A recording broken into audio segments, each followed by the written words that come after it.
Hey everyone, welcome to Full Stack Web Development Roadmap video. I'm super excited to share with you कि 2024 में and upcoming years में क्या roadmap होने वाला है for you guys. Make sure you watch this video till the end because I have a life-changing tip at the end of this video. So without any further ado, let's begin. So I am here on my mind map and सबसे पहले हम देखेंगे front end, उसके बाद हम देखेंगे back end, फिर देखेंगे database, उसके बाद I'm gonna give you the life-changing tip and we're gonna see what you can do after learning all of this thing. Okay, so I'll just quickly start with the front end. और front end की अगर हम बात करें तो there are basically 3 levels. Okay, first one is beginners, second one is intermediate and the third one is advanced. तो सबसे पहले हम beginners की देखते हैं. तो beginners में आपको basically 3 चीजें सीखनी है. That's HTML, CSS and Bootstrap. ठीक है, तो if you're starting out, बहुत सारे लोग बोलेंगे JavaScript सीख लो, React सीख लो. No, just learn this. ठीक है, क्योंकि इससे क्या होगा, इससे आपको कॉन्फिडेंस आएगा. डायरेक्टली अगर आप जंप कर जाते हो जावास्क्रिप्ट पे, रिएक्ट पे, वो आपके लिए इतना डिफिकल्ट होगा कि हो सकता है आप डेवलपमेंट करना छोड़ दो.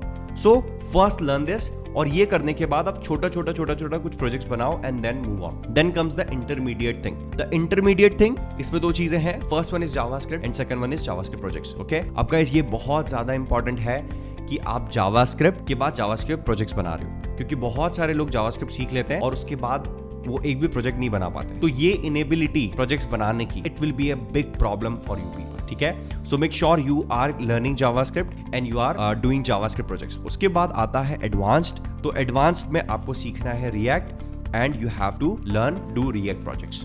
ठीक है, तो ये आपका फ्रंट एंड का रोड मैप होगा अगर आप फ्रंट एंड के लिए जा रहे हैं. नाउ लेट्स सी कि इसमें आपको कितना टाइम देना है. अगर हम बिगिनर्स की बात करें तो you have to spend I would say 2 months 2 to 3 months on this one, the beginner part. 2 to 3 months is good enough. इसमें आप ये सारी चीजें आराम से सीख लोगे. उसके बाद हमारा इंटरमीडिएट आता है, that's the JavaScript and JavaScript projects part. इस पे I would suggest you to give at least 2 months. Okay, this is really important. 2 months आपको देना चाहिए, क्योंकि जावास्क्रिप्ट आपका फाउंडेशन है रिएक्ट के लिए. तो जावास्क्रिप्ट अगर आपको नहीं आएगा तो आप आगे रिएक्ट नहीं कर पाओगे. ठीक है, तो 2 months will be 1 to 2 months will be good enough. आप एटलीस्ट आपके जो फाउंडेशन है वो क्लियर कर लो और कुछ जावास्क्रिप्ट प्रोजेक्ट बना लो, फिर आप आगे बढ़ो. And finally if you ask me about react, तो रिएक्ट में मैं रिकमेंड करूंगा कि आप एटलीस्ट 2 months दो रिएक्ट और रिएक्ट प्रोजेक्ट्स बनाने. नाउ गाइस, एक टाइम था जब आप HTML, CSS, बूटस्ट्रैप करके आप जॉब क्रैक कर सकते थे फ्रंट एंड में, but that's not the case right now. आज के टाइम पे आपको रिएक्ट तक आना चाहिए, एटलीस्ट रिएक्ट आपको आना चाहिए, और रिएक्ट बहुत डिमांड में. अगर आप रिएक्ट सीख लेते हो ना तो बहुत अच्छा है. Now don't make this mistake कि मैं बोल रहा हूँ रिएक्ट बहुत डिमांड में, तो आज आप डायरेक्टली रिएक्ट सीखना स्टार्ट कर दोगे, कुछ भी समझ में नहीं आएगा आपको. तो you have to go through step by step. HTML सीखो, CSS सीखो, बूटस्ट्रैप सीखो, then go with JavaScript projects, React and React projects. अगर आप इतना ही कर लेते हो तो आप एक फ्रंट एंड डेवलपर तो गारंटीड बन जाओगे. That's the first thing. ठीक है, फिर बात आती है हमारे बैक एंड की. तो बैक एंड में सबसे पहला आपके पास ऑप्शन है Node.js का.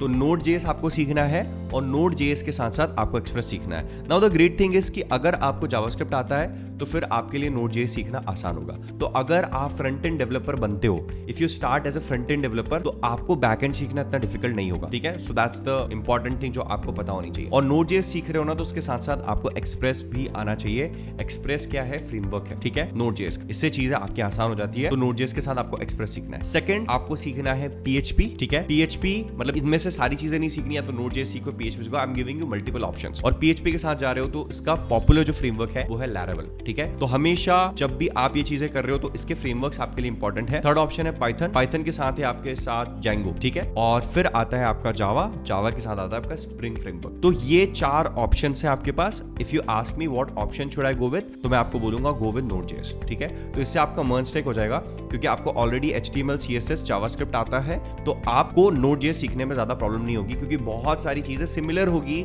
जब आप Node.js करोगे जावास्क्रिप्ट की. ठीक है, तो कैसे वेरिएबल्स बनाते, क्या चीजें करते, तो वो बहुत सारी चीजें सिमिलर होगी Node.js में. तो जावास्क्रिप्ट करने से आपका Node.js अपने आप आपको बहुत सारी हेल्प मिलेगी. डेफिनेटली यहाँ पे कुछ सर्वर रिलेटेड चीजें होती है, बैकएंड रिलेटेड चीजें होती है जो आपको सीखना पड़ेगी एक्सक्लूसिवली. ठीक है, बट गो विद Node.js. ठीक है, then comes the next thing, that is the database. तो डेटाबेस में आपके पास 2 ऑप्शन है. First one is the SQL part, जो SQL आप कर सकते हो, and second one is NoSQL. ठीक है, तो SQL में आप you can go with MySQL and NoSQL में आपके पास ऑप्शन है MongoDB का. अब मैं आपको सजेस्ट करूंगा कि अगर आप Node.js एक्सप्रेस के साथ जा रहे हो तो गो विद NoSQL, क्योंकि ये जो एक पूरा स्टैक है जिसको कंपनीज हायर करती है, दैट्स MERN स्टैक. ठीक है, तो Mongo, Express, रिएक्ट, नोड, ठीक है, दैट्स योर मर्न स्टैक। तो मर्न स्टैक आप कर लो। मर्न स्टैक से क्या होगा कि आपका ये पूरा स्टैक तैयार हो जाएगा। तो उसके लिए आपको क्या करना है, जावास्क्रिप्ट आपको आनी चाहिए, रिएक्ट आपको आनी चाहिए, नोड एक्सप्रेस आपको आना चाहिए और मोंगो आना चाहिए। अगर आप PHP के साथ जा रहे हो, ठीक है, तो फिर आप SQL डेटाबेस के साथ जा सकते हो। और देखो, बहुत बार मेरे से क्वेश्चन पूछते हैं कि सर SQL NoSQL में क्या डिफरेंस है, हमें किसके साथ जाना चाहिए। तो it highly depends on situation to situation. इसका कोई एक आंसर नहीं है कि यार जस्ट गो विद दिस और इससे आपका काम हो जाएगा। तो डिपेंड्स अपॉन मेनी सिचुएशन, ठीक है।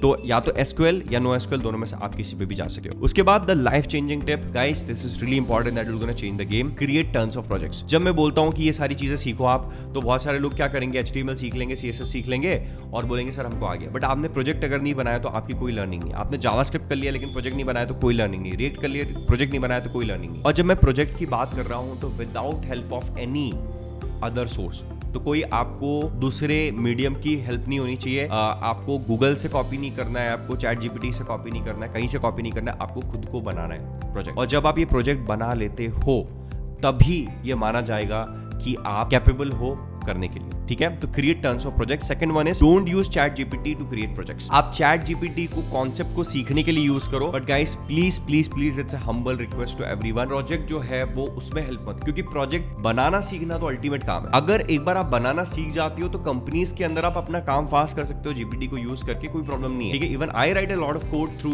यूजिंग चैट GPT, कोई इशू नहीं। बट द थिंग इज कि आपको हर लाइन में क्या हो रहा है वो समझ में आना चाहिए। अगर वो समझ आपकी डेवलप नहीं होती ना, तो आपका डेवलपमेंट सीखने का और कोडिंग करने का कोई मतलब नहीं है। It's useless to learn. तो बहुत ज्यादा इंपॉर्टेंट है कि आप बिना चैट GPT के बनाओ, क्योंकि बहुत सारे लोग क्या करते हैं, चैट GPT में प्रॉम्प्ट डालते हैं कि प्रोजेक्ट कैसे बनेगा, मेरे को स्टेप्स दे दो और उस स्टेप से बना लेते हैं, ठीक है। तो ये आई होप क्लियर हो गया होगा। मैंने बैकएंड में टाइमिंग की बात नहीं करी, तो मैं टाइमिंग आपको बता दूंगा कि अगर आप बैकएंड सीखने जा रहे हो तो नोड, जैसे आपको यहाँ पे मर्न स्टैक सीखना है, ठीक है। तो बैकएंड की अगर हम बात करें तो 2 महीने नोड एक्सप्रेस में, 2 महीने, ठीक है। और NoSQL अगर आप सीखने जा रहे हो MongoDB तो 15 days to a month, ठीक है। सो 2 से 3 महीने में आपका बैकएंड जो है वो यहाँ पे कवर हो जाना चाहिए, ठीक है।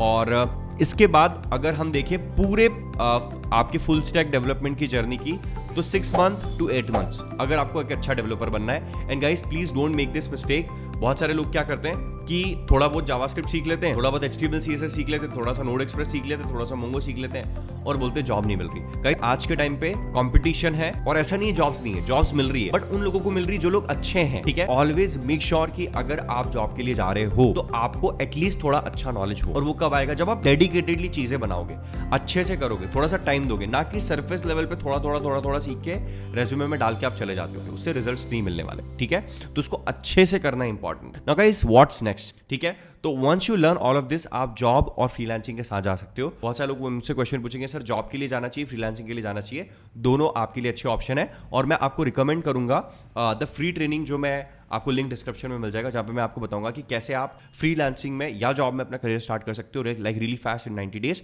तो make sure you check that out. So guys that's it for this video. I hope ये वीडियो आपको पसंद आया होगा और मैंने इस वीडियो को शॉर्ट रखा है ताकि सभी लोग देख पाए। एंड अगर आपको कोई भी क्वेश्चन है, make sure you ask me. और अभी आप इस जर्नी पे कहां पे हैं, make sure you tell that in the comment section, type that in the comment section. And that's it for this video. Thank you so much for watching and I will see you guys in next video. Bye bye.